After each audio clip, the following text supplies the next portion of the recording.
वो केपी चोर को तो हम मारना चाहते थे।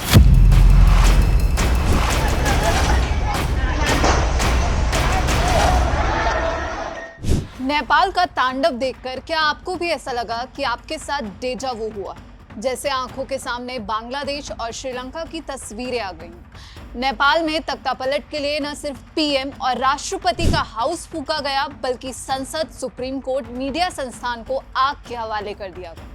यहाँ तक कि पूर्व पीएम की पत्नी को जिंदा तक जला दिया गया। सड़कों पर प्रदर्शनकारी बंदूकें लेकर चलने लगे, जेल तोड़ कैदी फरार हो गए। जेएनजी के उग्र प्रदर्शन के बाद अब सेना ने मोर्चा संभालते हुए चेतावनी दी है कि कर्फ्यू के दौरान कोई भी प्रदर्शन, तोड़फोड़, आगजनी या निजी संपत्ति पर हमला बर्दाश्त नहीं किया जाएगा। नेपाल में जारी विरोध प्रदर्शन के बीच एक युवा प्रदर्शनकारी ने पूर्व प्रधानमंत्री केपी शर्मा ओली को लेकर अब एक बड़ा बयान दिया है और बताया है कि आखिर प्रदर्शनकारियों की मांग क्या है। तो सुनिए कि आखिर उसने क्या कुछ कहा। हमारा जेएनजी किस लिए कर रहा है गले से, हमारे को रेगुलेशन चाहिए, नहीं हमारे को इस करप्शन से छुटकारा चाहिए, कुछ नया चाहिए हमको, नहीं नया यूथ चाहिए हमको, इसलिए कर रहे थे।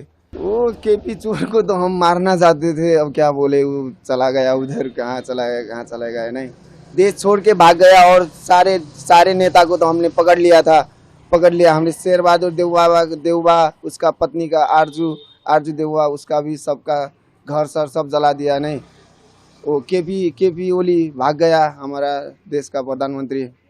नहीं, अब हमारा डिमांड यही है कि अच्छा नेता चाहिए हमको। नहीं, अब हमको कन्वर्सेशन करना है। नहीं, राष्ट्रपति भवन से भी, राष्ट्रपति से भी वो आया है। नहीं, क्या कहते, गुजारिश है, बात कर लो, टॉक टू टॉक कर लो।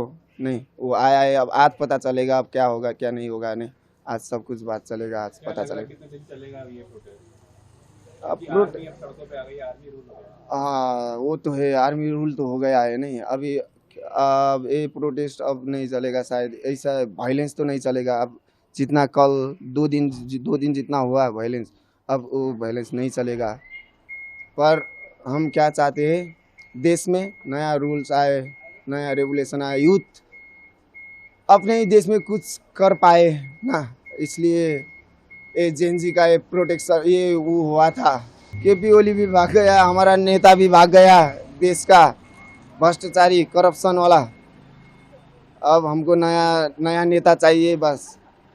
आपने सुना कि प्रदर्शनकारियों की मांग क्या है। नेपाल में 3 दिनों से जारी हंगामे के बीच 18 जेलों से कैदी फरार हो गए हैं। इन 18 जेलों से 6000 कैदी फरार हो गए हैं। बड़ी संख्या में नेपाल में जेल ब्रेक की घटना के बाद गृह मंत्रालय का बयान आया है। गृह मंत्रालय ने सीमा पर तैनात एसएसबी को अलर्ट कर दिया है। वहीं सीमावर्ती सभी जिलों में विशेष चौकसी बढ़ाने को कहा गया है।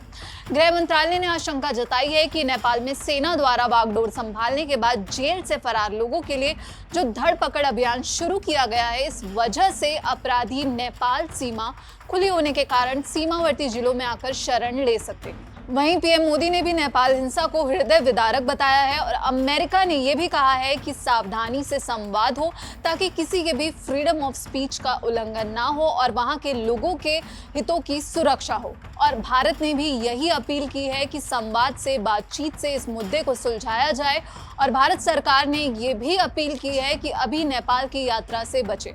अब जो वीडियो सामने आया है और जो प्रदर्शनकारियों की मांगे हैं, उस पर आपकी क्या राय है, हमें कमेंट बॉक्स में ज़रूर बताइएगा। बाकी देश और विदेश की खबरों के लिए जुड़े रहिए दैनिक जागरण के साथ। नमस्कार।